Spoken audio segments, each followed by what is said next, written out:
Right before we dive in, let's make this story bigger than just me and you. Tell me in the comments, what part of the world are you watching from, and what's the clock striking there? Morning, night, or somewhere in between? I want to see how far this story can reach. Now, lean closer. Here's where it all begins. The wind screamed like a dying animal across the Montana Territory, December 1887, carrying with it snow so thick that the world beyond the frosted window pane had ceased to exist. Inside the abandoned homestead, 67-year-old Marcus Sullivan knelt on the rough wooden floor beside a woman he'd found collapsed in a snowdrift 2 hours ago. A woman whose name he didn't know, whose language he barely understood, whose child kicked visibly beneath the wet fabric of a torn wedding dress. Her lips had gone the color of frostbite, that terrible blue-gray that Marcus had seen on the faces of dead cattle after spring storms, and her breathing came in shallow gasps that fogged the frigid air with less and less frequency. The fire Marcus had built in the stone hearth was dying because he'd burned through the last of the wood he'd collected over 3 weeks of squatting in this place, and now he held in his weathered hands the only thing of value he'd carried with him for 18 months.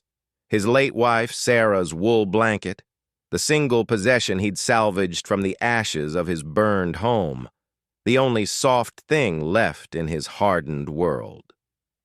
Through the window, torchlights materialized in the blizzard like angry fireflies, multiple riders approaching fast through visibility that should have made travel impossible.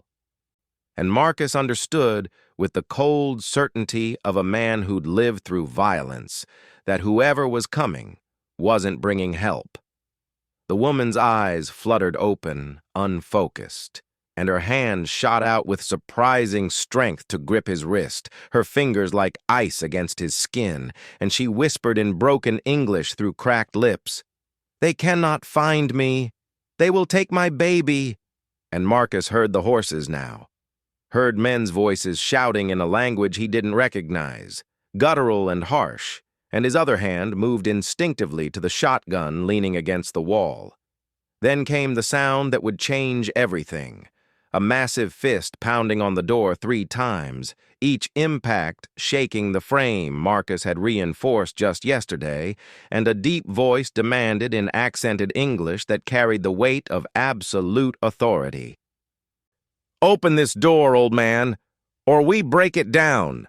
Spring had come to Montana Territory in 1886 with the gentle cruelty that only nature could manage, painting the scorched earth around Marcus Sullivan's property with wildflowers that seemed to mock the destruction beneath them. He stood where his front porch had been, boots sinking into ash, still damp from the firefighters' futile efforts, and tried to remember what color Sarah had painted the shutters that final summer, but the memory wouldn't solidify, kept slipping away like water through his work-roughened fingers. And the realization that he couldn't recall such a simple detail about the home he'd built with his own hands 40 years ago made something crack inside his chest that had nothing to do with the smoke damage in his lungs. The barn was a skeleton of blackened timber, the house a foundation of stone surrounded by debris that insurance adjusters were cataloging with the dispassionate efficiency of men who measured tragedy in dollars. And somewhere in that ash was the woman who'd shared his bed for 4 decades, who'd borne him 1 daughter and buried 2 sons, who died alone while he was 60 miles away selling cattle that no longer mattered. Marcus had arrived at dawn to find the volunteer fire brigade from town still pouring water on embers, their faces telling him everything before they spoke a word, and Sheriff Morrison had physically moved him away from where the bedroom had been, explaining in that careful voice men use around the bereaved that Sarah had died from smoke inhalation before the flames reached her, that it had been quick and she hadn't suffered. Lies that maybe comforted other people but meant nothing to Marcus, who understood that his wife had died terrified and alone, calling for a husband who wasn't there.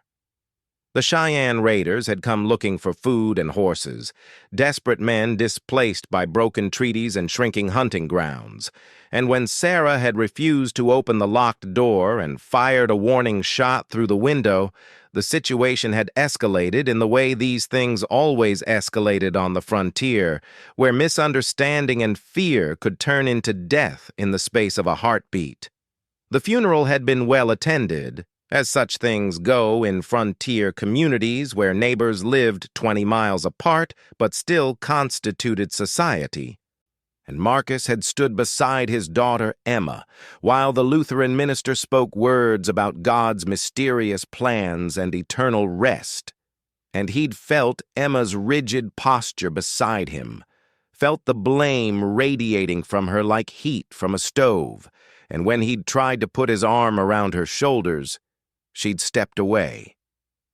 After the burial, Emma had finally spoken to him in the living room of her house in town, her voice flat and cold in a way he'd never heard it before. "She died alone, Pa.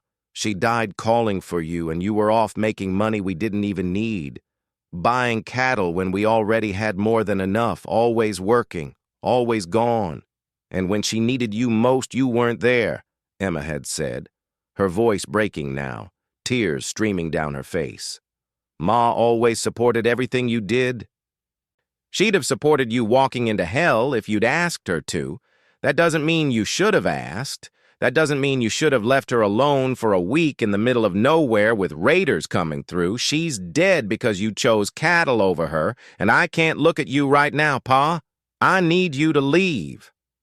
So Marcus had left, had walked out of his daughter's house and his daughter's life, and in the months that followed, as he drifted from ranch to ranch taking work as a day laborer, he'd replayed that night 1,000 times in his mind, imagining all the ways it could have gone differently if only he'd made different choices.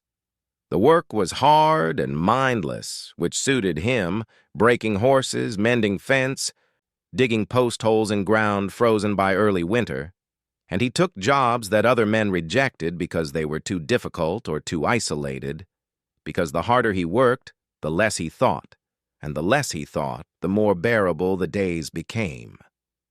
By December, when the first real blizzard of winter swept down from Canada like God's own fury, Marcus had been squatting in this abandoned homestead for 3 weeks, finding in its empty rooms a kind of penance.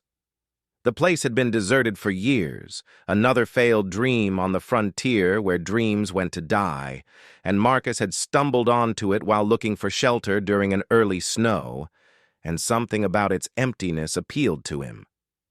Here was a place that matched his interior landscape, a structure that had been abandoned just like he'd been abandoned. The morning he found Ingrid, Marcus had been checking his trap line in the pre-dawn darkness, moving through the forest with the silence that comes from a lifetime of hunting, when he'd seen the dark shape in the snow that was too large to be an animal and too still to be sleeping. He'd approached cautiously, shotgun ready, because out here, stillness usually meant death, and he'd been prepared to find a corpse, some traveler caught by the storm, but instead, he'd found a woman. Young, pregnant, wearing what had once been a fine wedding dress, now torn and mud-stained and soaked through with melted snow. Her face was the color of fresh milk, her lips blue, her breathing so shallow he'd had to put his ear to her mouth to confirm she was alive, and when he'd lifted her, he'd been shocked by how light she was despite her condition, as if she'd been hollowed out by whatever she'd been running from. Getting her back to the homestead had taken every ounce of strength his 67-year-old body could muster, and twice he'd had to stop and rest, laying her in the snow while he caught his breath, terrified she'd die before he could get her to shelter. Inside, he'd built up the fire with precious wood, stripped off her wet clothes with the clinical detachment of a man who'd helped birth calves and foals, and understood that modesty had no place in emergencies, and wrapped her in every dry thing he could find, including, finally, reluctantly, Sarah's wool blanket, because letting this woman die would be like letting Sarah die all over again, and he couldn't bear that weight twice. She'd woken that afternoon, and the terror in her eyes when they snapped open had been absolute. The kind of fear that came from genuine threat, not imagined danger, Ingrid, though Marcus wouldn't learn her name for several hours yet, had tried to scramble away from him despite her condition, despite the blankets tangling around her swollen belly, despite the weakness that made her movements clumsy and desperate. Marcus had frozen, hands raised, palms out, every instinct telling him to grab her before she hurt herself, but understanding that touch would only make things worse. "Easy," he'd said, keeping his voice low and level, the same tone he used with spooked horses. "Easy now. You're safe. I'm not going to hurt you." She hadn't understood the words, but something in his voice or posture must have penetrated the panic, because she'd stopped moving.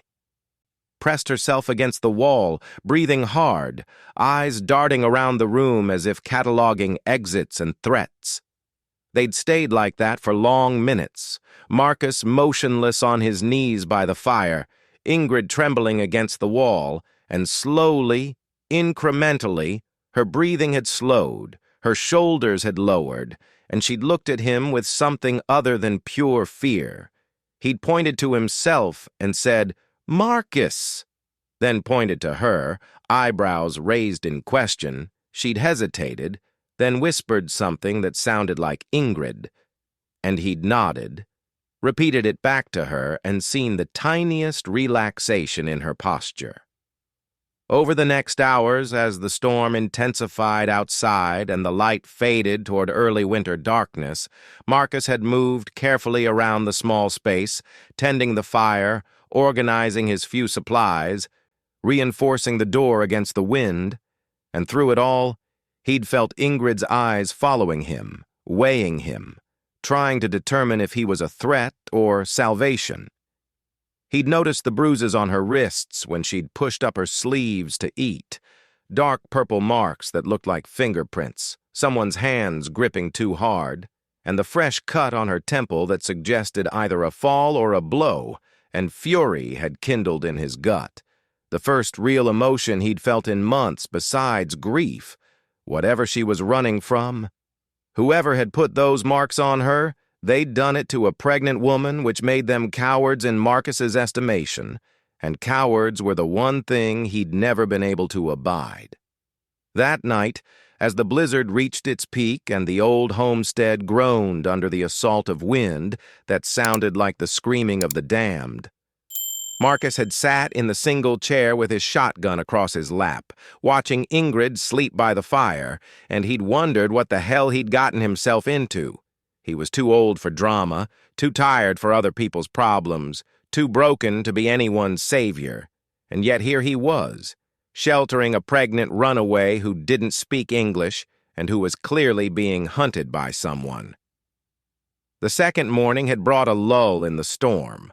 The wind dropping from a howl to a moan, the snow falling steadily but no longer horizontally, and Marcus had ventured outside to check his traps and gather more wood from the stand of dead trees on the property's edge.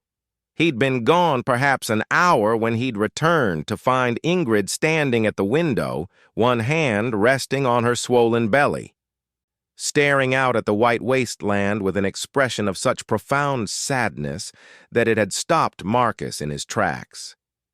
She'd turned at the sound of the door, and for a moment, they'd just looked at each other, this old man and this pregnant girl, and something had passed between them that didn't need language, a recognition, maybe, of shared pain, of understanding what it meant to lose everything and keep going anyway. She touched her belly, said something in Norwegian that was clearly about the baby, then said in halting English, "Baby, come soon. Maybe 3 weeks." Marcus had nodded, felt a cold finger of dread run down his spine. Because he'd helped birth animals but never a human being, and the thought of being responsible for that made him want to run, but he'd stayed rooted to the spot and said, Then we'd better make sure you're strong when the time comes." That evening, she'd tried to tell him her story, the words coming slow and frustrated through the barrier of language, but Marcus had pieced together enough. She'd come from Norway, arranged marriage, husband's family, powerful in their immigrant community, and something bad had happened. Something that made her run in a wedding dress through a blizzard rather than stay another hour in that place. When Marcus had asked, "They'll come looking?" she'd nodded with absolute certainty, her face going pale. "They come? Always they come? His father? He is like king? In old country here, too." And Marcus had felt the weight of that knowledge settle over him like a physical thing, because if powerful men were hunting her, then his decision to shelter her wasn't just charity. It was choosing sides in a conflict he didn't understand, and powerful men didn't take kindly to interference. The tracks had appeared the next afternoon, multiple horses circling the property at a distance, staying just within the tree line. Watching. Marcus had spotted them while checking his snares, seen the deliberate pattern of the hoofprints in the fresh snow, and understood immediately that whoever was looking for Ingrid had found her and was waiting. He'd returned to the homestead, barred the door, loaded his shotgun, and told Ingrid through gestures and her limited English that trouble was coming. She'd simply nodded, tears streaming down her face, and whispered, "I am sorry." But Marcus had shaken his head because he'd made his choice. And sorry was for people who regretted their decisions. And he didn't regret this, whatever it cost him. The pounding came at dusk, when the light was failing and the temperature was dropping toward the lethal cold that killed exposed travelers. 3 massive blows that shook the reinforced door in its frame and sent dust raining from the rafters. Marcus had been expecting it, had positioned himself between the door and where Ingrid sat by the fire, shotgun held across his chest, not aimed yet but ready. The silence stretched long enough that Marcus wondered if the visitors had left. Then came that voice, deep and commanding, carrying an accent that turned English into something musical and harsh simultaneously. "I am Torstein Halverson. The woman inside is my daughter-in-law. She belongs with her husband. Open this door," the voice said, each word precisely enunciated, as if the speaker had learned English from books and wanted to get it exactly right. Marcus glanced at Ingrid, saw her face drain of color, saw her hands go protectively to her belly, and made his decision. "She's sick. The cold nearly killed her. She needs rest," he called back, pitching his voice to carry through the thick wood. There was a pause, then Torstein again. "Then we will take her home where she can be cared for properly. Open the door, American, or my sons will open it for you." The threat was unmistakable, but Marcus had been threatened by better men than whoever stood outside. "She's a grown woman," Marcus called back. "She can decide where she wants to be." He looked at Ingrid again, saw her shaking her head frantically, pleading with her eyes, and he understood that whatever was out there terrified her more than freezing to death in a blizzard. "You do not understand our ways," Torstein said, and now there was steel beneath the polite words. "In my family, in my community, a wife belongs to her husband. This is our law." Marcus felt his jaw tighten, felt the old anger that he'd thought had died with Sarah flare back to life. "Well, out here, we've got different laws, and they say a woman has a say in her own life," he called back, voice hard now. The explosion came then. Not words, but action. The door shook under multiple impacts, splintering around the reinforced bar Marcus had installed, and he had just enough time to think they're actually doing it before the wood gave way, and 4 men, massive and fur-cloaked and moving with the coordinated violence of predators, burst into the room. Marcus had the shotgun up and aimed before they'd fully cleared the threshold, the barrel trained on the chest of the lead man, an older version of the others with gray in his beard and eyes like winter storms. "That's far enough," Marcus said quietly, and something in his voice or stance made the men freeze, made them reassess the situation. The standoff held, nobody moving, everyone's breath fogging in the cold air that poured through the broken door, and into that frozen moment stepped Torstein Halvorsen, the fifth and clearly the leader, hands raised in a gesture of peace, but eyes assessing everything, calculating distances, looking for weaknesses. "You would die for a woman you met yesterday?" Torstein said conversationally, as if discussing the weather. "This makes no sense." Marcus kept the shotgun level, his arms burning from the weight, but his hands steady. "Maybe not. But I watched someone die because I wasn't there, not making that mistake twice." Something shifted in Torstein's expression, a flicker of surprise or maybe respect, and he studied Marcus with new intensity. "You are a widower," Torstein said. Not a question, but a statement. Marcus didn't respond. The truth was written in every line of his face. "Did she agree?" Marcus asked, still not lowering the gun. "Did anyone ask her what she wanted?" Torstein's expression hardened. "Women do not always know what is best for them. That is why God gave them fathers and husbands to guide them." The paternalism in that statement made Marcus's trigger finger itch. "She's terrified of your son.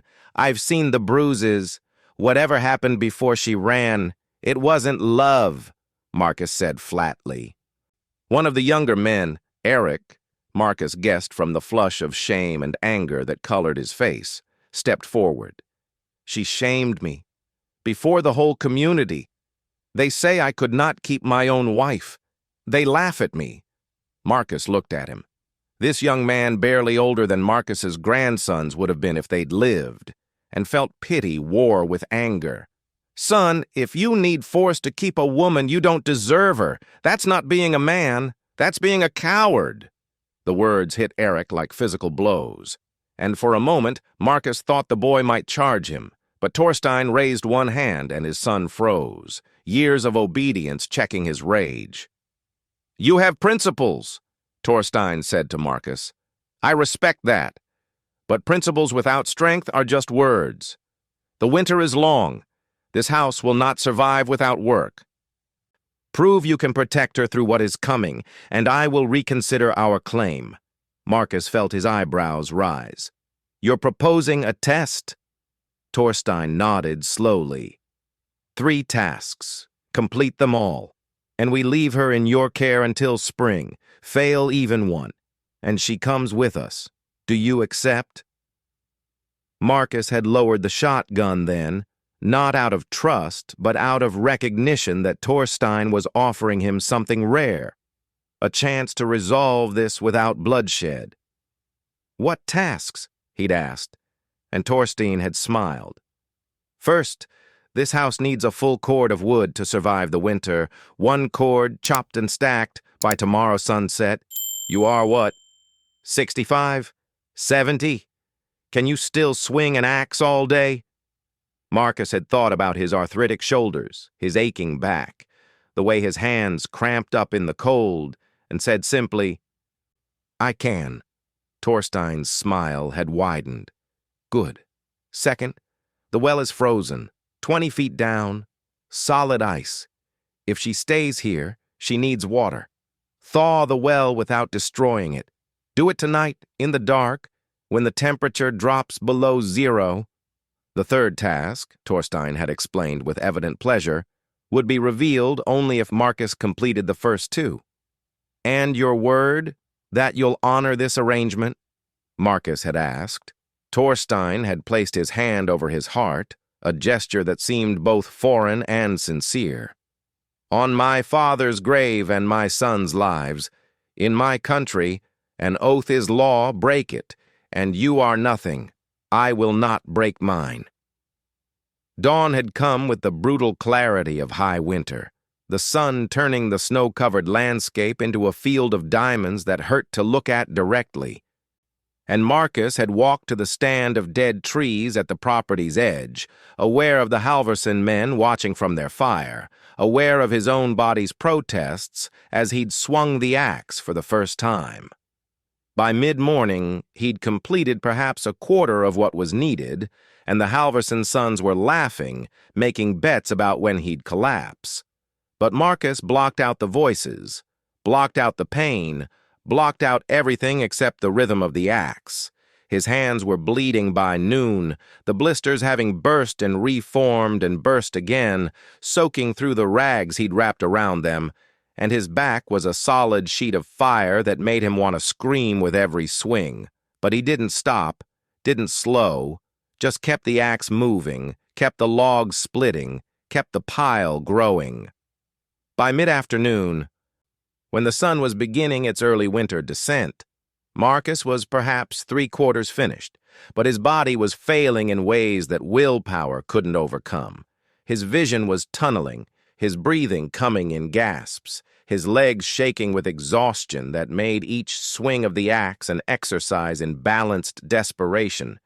He was going to fail, he realized, was going to fall short by dozens of logs, and Ingrid would be taken back to whatever hell she'd fled. Then he heard it, the crunch of snow behind him, and he turned to see Ingrid waddling toward him, heavily pregnant and moving awkwardly through the deep snow, her face set with determination. She walked past him to the pile of split logs he'd been too exhausted to stack properly, and began moving them, piece by piece, stacking them with the careful precision of someone who understood that this mattered, that failure wasn't acceptable. The Halverson camp had gone quiet, the laughter died away, replaced by something that might have been respect. Then, unexpectedly, a figure approached from their fire. A woman Marcus hadn't seen before, wrapped in furs. She said something in Norwegian to Thorstein, and when he started to protest, she placed a hand on his arm and spoke again, more firmly. Thorstein had sighed, nodded, and the woman had approached Ingrid and began helping stack wood. "She helps her protector," the woman called to Thorstein in accented English. "Would you deny her this dignity?" And Thorstein, after a long moment, had shaken his head. They finished as the sun disappeared below the horizon. The last log placed on a stack that measured exactly 1 cord, or maybe a hair more, Thorstein had approached with a length of rope, measured the stack from multiple angles, checked the stacking, and finally nodded. "It is done. Rest tonight, American. The second task begins at midnight." Midnight came with a cold so profound that it felt like being slowly crushed by the atmosphere itself. Marcus stood by the well, his hands wrapped in new bandages that Thorstein's wife had provided, and he stared down into the 20-foot shaft at ice that gleamed like black glass in the moonlight. He'd built a small fire nearby, and while it burned down to coals, he'd packed snow into his cooking pot, waiting for the snow to melt, then waiting for the water to heat, remembering something Sarah had told him years ago during a spring thaw. "Ice is just water that forgot how to flow. You don't fight it. You remind it what it used to be." And now, standing in the freezing darkness with a well full of ice, he thought maybe she'd been trying to teach him something that went beyond fixing wells. The first bucket of hot water went down the well on a rope, and Marcus poured it slowly, watching it disappear into the dark shaft. He didn't expect immediate results. This was going to be a process, a gradual wearing away, a patient insistence that ice could become water again if you just kept reminding it. Hours passed, and the only sign of progress was that the water he pulled up after each pouring was slightly warmer than the air. His hands were so cold now that he couldn't feel the rope anymore, had to look to make sure he was actually holding it. Then, on what might have been the 100th bucket, When he pulled the rope back up, the bucket came up full not of ice fragments, but of water, cold, clear water that sloshed over the sides and froze on the metal but was unmistakably liquid. He pulled up one more bucket and carried it to where Thorstein sat, his legs barely supporting him, and held it out without speaking. Thorstein stood slowly, walked to the well, peered down into the shaft with a lantern, then looked at Marcus with an expression that might have been awe. "You have the strength of a man half your age, or the stubbornness of a man twice it. I am not sure which," Thorstein said quietly. Marcus didn't respond, just stood there swaying, waiting for the world to stop spinning, and Thorstein helped Marcus to sit on the log. Rest. The third task. It can wait for daylight? But Marcus shook his head, forced words through lips so cold he couldn't feel them forming syllables. "Tell me now. Get it over with." Thorstein studied him for a long moment, then nodded slowly. "The third task is not physical. It is truth. I will ask you 3 questions. Answer honestly, and I will honor my word, lie, even once. And the woman comes with us regardless of what you have accomplished." The sun was rising when they gathered. Thorstein, his 4 sons, his wife Ingrid, and Marcus, who sat on the log because standing seemed beyond him now. 3 questions, Thorstein said, his voice carrying across the quiet morning.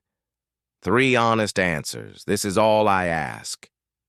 The first question came without preamble. Why do you care what happens to this woman? She is not your blood, not your people, not even your country. Why risk yourself for her? Marcus looked at Ingrid, saw her watching him, then looked back at Thorstein and told the truth. Because someone cared enough about me once to give me a chance when I didn't deserve one. My wife Sarah, she married me when I was nobody, when I had nothing, and I spent 40 years trying to deserve that gift. And then she died because I wasn't there when she needed me, died alone and afraid. And I can't fix that. Can't bring her back. Can't make it right. But maybe if I help someone else who needs help, maybe if I give someone else the chance I was given, maybe that means Sarah's faith in me wasn't completely wasted. His voice cracked, and the silence that followed was absolute. Everybody digesting what Marcus had just revealed. Second question, Thorstein said after a long moment, his voice gentler now. If she stays with you, what life can you give her? You are old, alone. You squat in an abandoned house. You have no money, no future, no security. What is this for a young mother and her child? Marcus looked down at his ruined hands, thought about his daughter who wouldn't speak to him. I can't give her much. Won't pretend otherwise. I'm old. I'm tired. I'm probably not going to live long enough to see that baby grow up. I can't offer her comfort or wealth or even basic security. Not really. But I can give her one thing your son won't. He looked up, met Thorstein's eyes. Choice. I can give her the ability to decide her own fate, to say no when she wants to say no, to say yes when she means yes, to build the life she wants instead of living the life men choose for her. That might not seem like much to you, but I think it's everything. I think it's the only thing that really matters. Ingrid made a sound then, something between a sob and a gasp, and Marcus saw tears streaming down her face. Third question, Thorstein said, and now his voice was hard again, challenging. My son Eric is young, strong, wealthy by our community standards. He can provide everything I mentioned, safety, security, a future. His only fault was pride, wanting to teach his wife her place, which is how it is done in our country. Why is your poverty and your offering of choice better than his prosperity and traditional values? Marcus thought about how to answer. decided he was too tired for anything but truth. Because I'll never raise my hand to her, not once, not even if she angers me, not even if she defies me, not even if she makes choices I think are wrong. I'll never use force to make her obey. Can your son say the same? The question hung in the air like a thrown knife, and Marcus saw Eric's face flush red, saw his hands clench into fists. Then Eric did something unexpected. He stepped forward and knelt in the snow, his eyes wet with tears he was trying not to shed. Father, he is right. I was angry. I wanted to teach her, to make her respect me, to show the community I was man enough to control my wife. I thought that was what it meant to be a husband, but she looked at me with such fear, like I was a monster, like she would rather die than let me touch me, and that look, I see it in my dreams now. I cannot. I do not want a wife who fears me. I thought I did. I thought that was how it worked. But the old man is right. That is not being a man. That is being a coward. His voice broke. The confession seemed to age Thorstein, made him suddenly look his years, and he closed his eyes for a long moment before speaking. When he opened them, they were wet. In the old country, we knew who we were. Men were men, women were women, everyone had their place, their role, and society functioned because everyone accepted this. But here, he gestured at the vast Montana landscape. Here, everything is different. Here, the old rules do not always work. I have been trying to preserve what we were, trying to teach my sons to be Norwegian men in an American place. And perhaps I have taught them wrong. Perhaps strength is not always about control. He looked at Marcus. You have passed the 3 tasks, American, not just the physical ones, but the harder one. You have spoken truth when lies would have been easier. She is yours to protect until spring, but understand this, if she or the child suffers because of your pride, because of your poverty, because you cannot provide what she needs, I will hold you responsible. Marcus nodded, too exhausted to feel triumph. Fair enough, he said. The Halverson family departed, but Thorstein's wife left behind food, blankets, and medicine for childbirth. Before leaving, she touched Ingrid's face gently and said something in Norwegian that made Ingrid cry and nod. Eric approached Marcus last. I do not understand you, but I think I want to be more like you, less like this. He gestured vaguely at himself.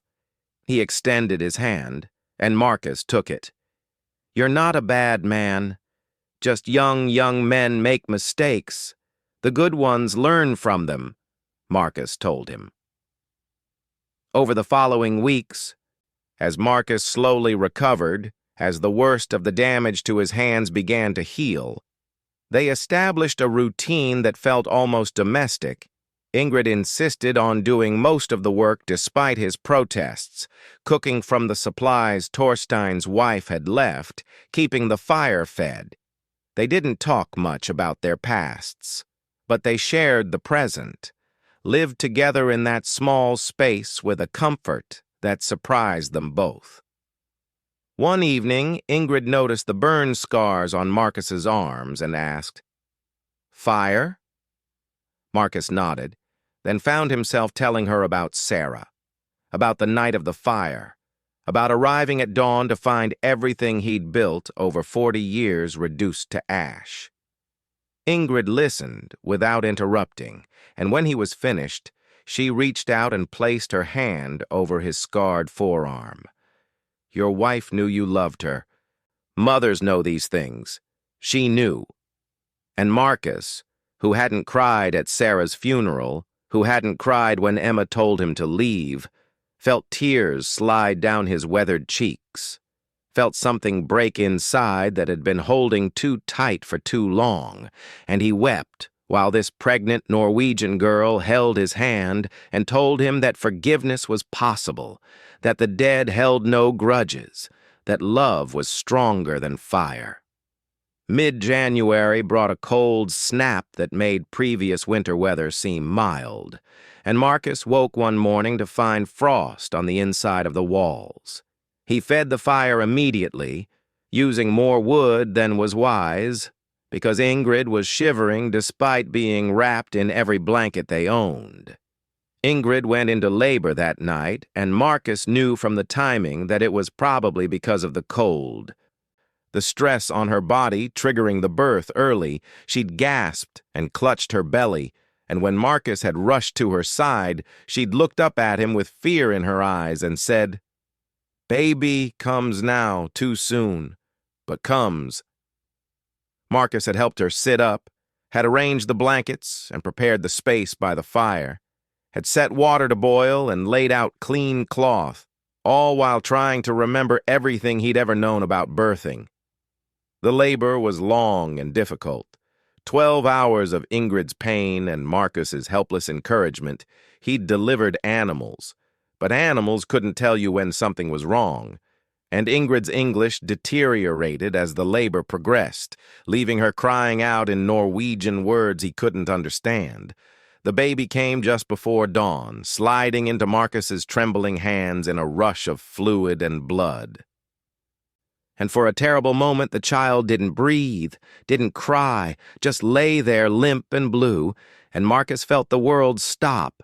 Then he remembered something Sarah had told him once, something about rubbing babies to stimulate breathing, and he rubbed the tiny chest with his rough hands. Rubbed and rubbed, until suddenly the baby gasped, coughed, and began to wail. It was a girl, tiny and perfect, and screaming her displeasure at being born into a freezing homestead in the middle of winter, and Marcus wrapped her in clean cloth and handed her to Ingrid, who was crying and laughing simultaneously. "Is girl, is beautiful girl," Ingrid said. Marcus could only nod, unable to speak, because the emotion welling up in him was too big for words. When everything was done, when Ingrid was resting with the baby at her breast, Marcus sat back in his chair and felt something inside him that had been clenched tight since Sarah's death finally loosen, finally release, and he realized he was smiling.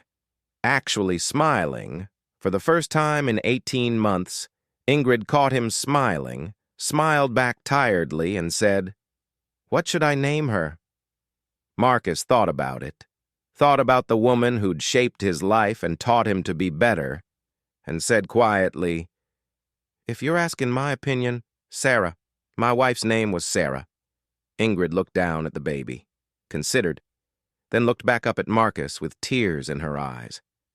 "Sarah is good name, is strong name, for strong girl." The cold broke a week after Sarah's birth, the temperature rising above freezing for the first time in weeks, and with it came the first hint of spring.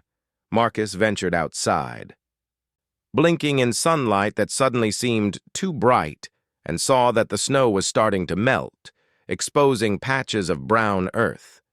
He thought about how much had changed since that first blizzard in December, how he'd gone from a drifter with no purpose to a man responsible for 2 lives besides his own.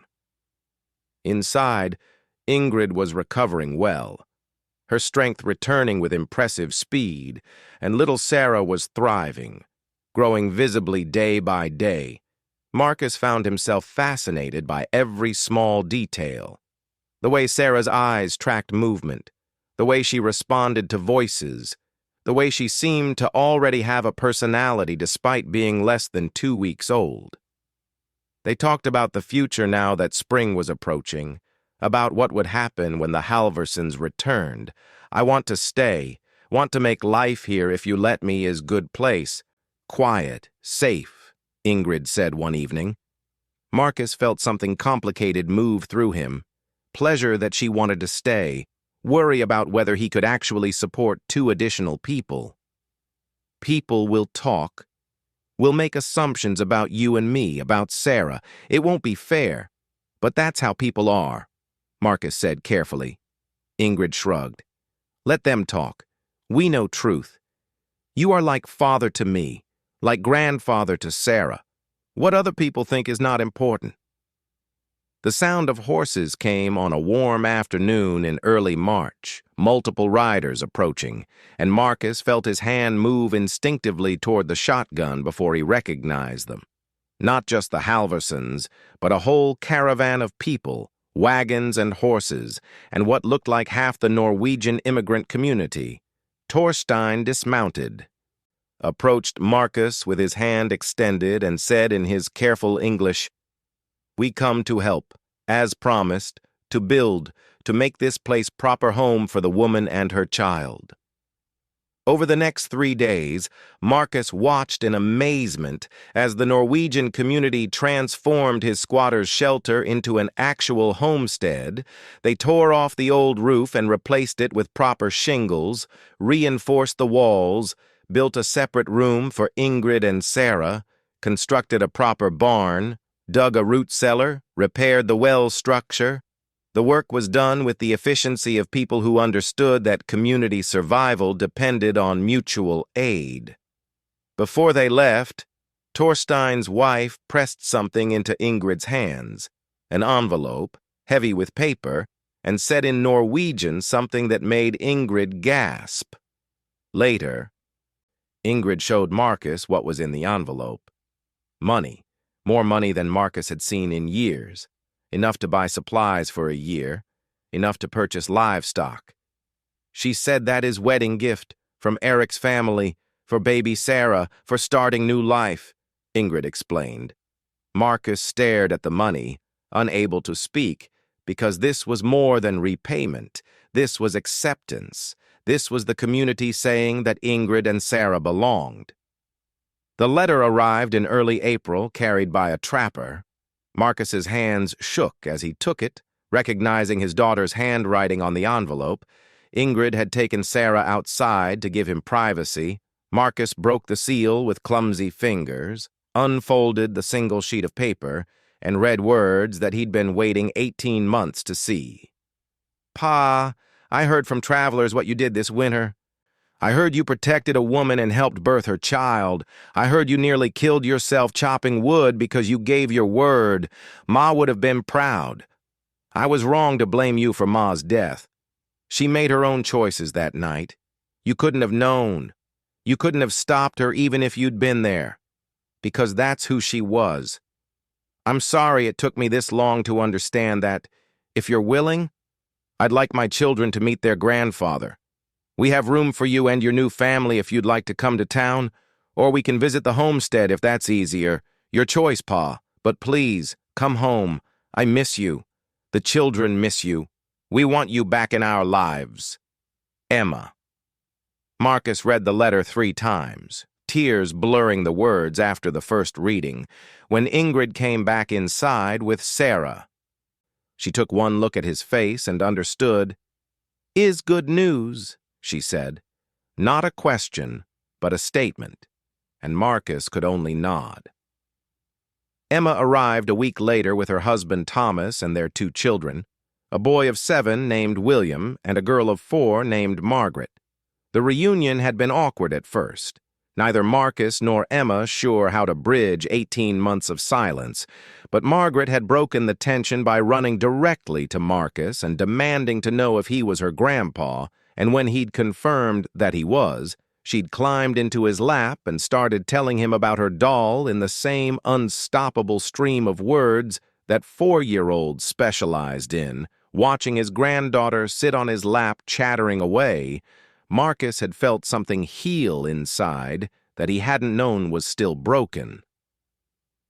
Emma and Ingrid became friends with surprising speed, bonding over the shared experience of being mothers. Thomas had helped Marcus start working the land, treating Marcus like a partner in a venture rather than a charity case. William had been fascinated by everything about frontier life, following Marcus around like a puppy. And Marcus discovered that teaching felt good, that passing on knowledge to the next generation gave meaning to all the years he'd spent learning these skills. Before they left, Emma had made Marcus promise to visit town regularly, to let the children see him often, to not disappear again. and Marcus had given his word, knowing he'd keep it this time. As he'd watched his daughter's wagon disappear down the road toward town, Marcus had felt Ingrid's hand slip into his, and she'd said quietly, "You have good daughter, good grandchildren, good life, I think, is waiting for you." And Marcus had replied, "For all of us, good life for all of us." The summer came with explosive growth, everything that had been frozen and dead suddenly bursting into life. The homestead transforming from a survival shelter into something that looked like a real farm. Marcus and Ingrid worked the land together, planting vegetables in a kitchen garden, setting up fences for chickens, preparing fields for crops. Baby Sarah was growing rapidly, thriving in the warm weather, and Marcus found himself talking to her constantly, despite knowing she couldn't understand. Emma and her family visited regularly now, coming out from town every few weeks, and William had taken to staying longer, spending weeks at a time at the homestead, learning from Marcus. The Norwegian community that had helped rebuild the homestead became regular visitors too. Torstein came by monthly, always making it seem like he was just passing through. He and Marcus would sit on the porch, smoking pipes in comfortable silence. And they'd discovered they had more in common than either had initially thought. Both were men who valued their word, who believed in duty. Eric came by once, alone, and Ingrid had been gracious, had invited him in, had let him hold Sarah briefly. "She is beautiful. You will be good mother to her," Eric had said, looking at Sarah with an expression that was equal parts wonder and melancholy. When Eric had left, Ingrid had said thoughtfully, "He is not bad man, just young, just taught wrong, maybe now he learns better." And Marcus had agreed, thinking about second chances, about how people could change if given the opportunity. One evening in late August, sitting on the porch while Ingrid put Sarah to bed, Marcus looked out at the homestead he'd rebuilt, at the barn and garden and fences and all the physical evidence of choosing not to give up. And he thought about how far he'd come from that December morning when he'd found Ingrid in the snow. Then he'd been a broken man with nothing to live for. Now he had family, had purpose, had a future he was actively building instead of just enduring. The grief for Sarah hadn't disappeared, but the grief had changed, had become something he carried alongside joy instead of it. September brought the first frost, a reminder that winter would return. Marcus threw himself into the work, chopping wood with William's help. Together they built a wood pile that would dwarf what Marcus had needed to complete Torstein's test. Ingrid preserved vegetables from the garden, filling jars with pickled beets and sauerkraut. Sarah was crawling now, getting into everything, requiring constant supervision. Emma came out to help with the preserving, bringing Margaret, and the house was full of women's voices and children's laughter in a way that reminded Marcus painfully of Sarah, of how their home used to sound before the fire. The years passed in this rhythm, seasons of work and seasons of rest, winters survived and springs celebrated, and through it all, Marcus aged, his body giving him more problems, his hands never quite recovering from that desperate day of wood chopping, but he was content in a way he'd never expected to be again after Sarah's death. He'd rebuilt his life from ashes, had created a family from strangers and loss, had proven that redemption was possible. Sarah grew up surrounded by stories about her papa Marcus, about the man who'd saved her mother, who'd helped birth her, who'd taught her to be brave and kind. She became a teacher, taught for 40 years in Montana schools, and always on the first day of each school year. She'd tell her students about her grandfather, about choices and consequences, about how one decision to help a stranger had rippled forward through generations. Ingrid never remarried. choosing instead to pour her energy into the homestead and into midwifery, helping bring dozens of babies into the world over her lifetime. She lived to be 83, died peacefully in 1950, and they buried her next to Marcus on a hillside near the homestead. Emma lived to see Montana's centennial of statehood in 1989, dying at age 99, the last person alive who remembered Marcus as a father rather than a legend. And perhaps that's the real lesson of Marcus Sullivan's life. Not that he was perfect, not that he never failed, but that he kept trying, kept building, kept choosing right over easy, kept loving when loss seemed safer, and that in the end, those choices were enough, were more than enough, were everything.